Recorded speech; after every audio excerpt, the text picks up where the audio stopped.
It was a place of mystery, power, and desire, where the wealthiest of the wealthy went to fulfill their deepest fantasies.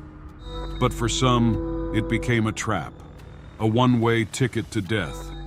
A tech billionaire, an influential banker, and a high-profile attorney, all dead, under eerily similar circumstances. At the center of it all, a charming playboy with a notorious reputation. Was he their killer or their last hope? Stay tuned as we uncover the dark secrets of La Maison Rouge and the man who may have been its deadliest weapon. Before we begin, don't forget to like this video, subscribe to our channel, and hit the notification bell so you never miss any of our upcoming deep dives into the world's darkest mysteries.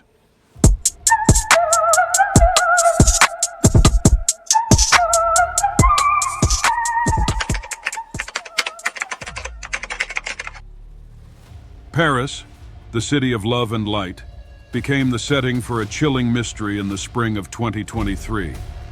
Charles Whitmore, a 52-year-old banker from London, was found dead in his luxurious suite at the Grand Étoile Hotel.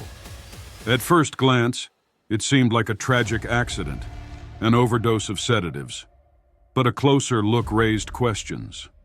Why was there a mysterious text on his phone that read, "Meet me at La Maison Rouge"? Whitmore wasn't the only one. Similar deaths followed in the months after.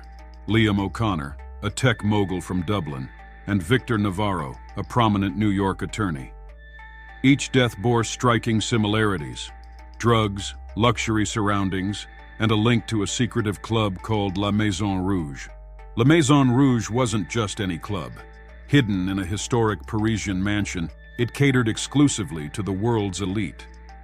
Politicians, celebrities, and billionaires paid enormous fees to indulge in its offerings. On the surface, it promised luxury and discretion, but whispers of darker dealings began to emerge. According to insiders, the club was run by the enigmatic Madame Colette Dubois, a woman as mysterious as the establishment itself. Rumors suggested the club wasn't just about pleasure. It was a hub for manipulation, blackmail, and, as some suspected, murder. But what connected these deaths to La Maison Rouge? And where did Alexander Clair, the notorious playboy, fit into this web of deceit? Alexander Clair had always been in the spotlight. The heir to a European luxury empire, he was as famous for his charm as he was for his scandals. Known for his endless string of relationships with supermodels and celebrities, Clair became a regular at La Maison Rouge. Police discovered that all three victims had personal connections to him. Whitmore was a business associate, O'Connor was a longtime friend, and Navarro had represented Clair in a legal dispute. Was this a coincidence, or something far more sinister? For investigators, the evidence was damning. Clair had been at La Maison Rouge on the nights each victim died.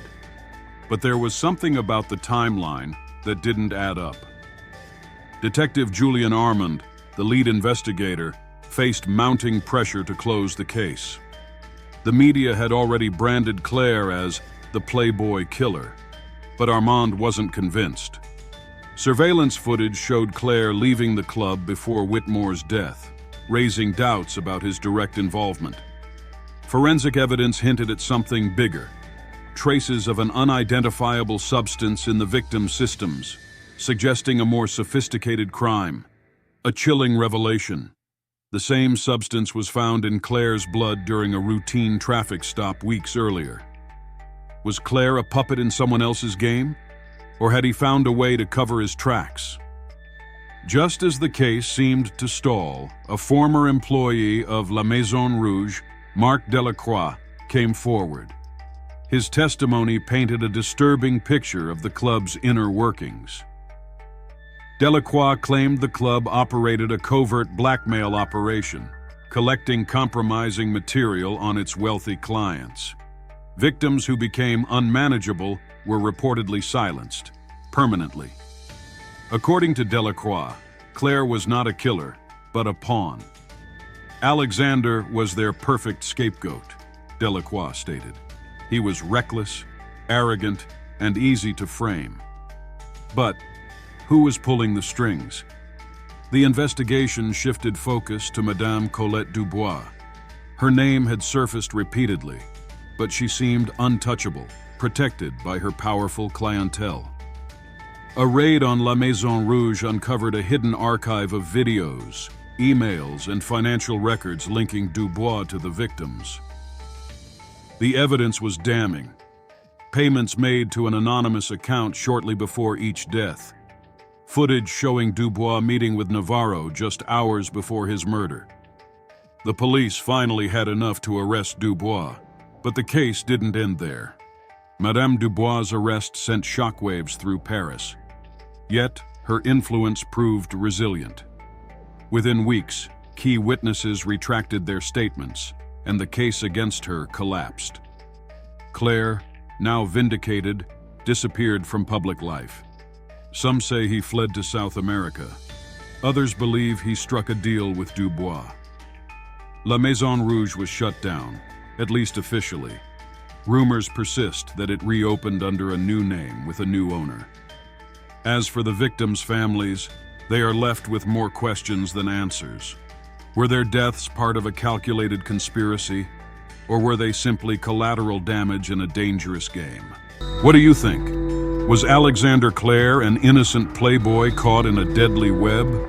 Or was he more involved than we'll ever know? And could a place like La Maison Rouge still exist today? Let us know your thoughts in the comments below. If you enjoyed this video, please give it a thumbs up, share it, and subscribe to our channel. And don't forget to hit the notification bell so you never miss our next deep dive into the world's darkest mysteries.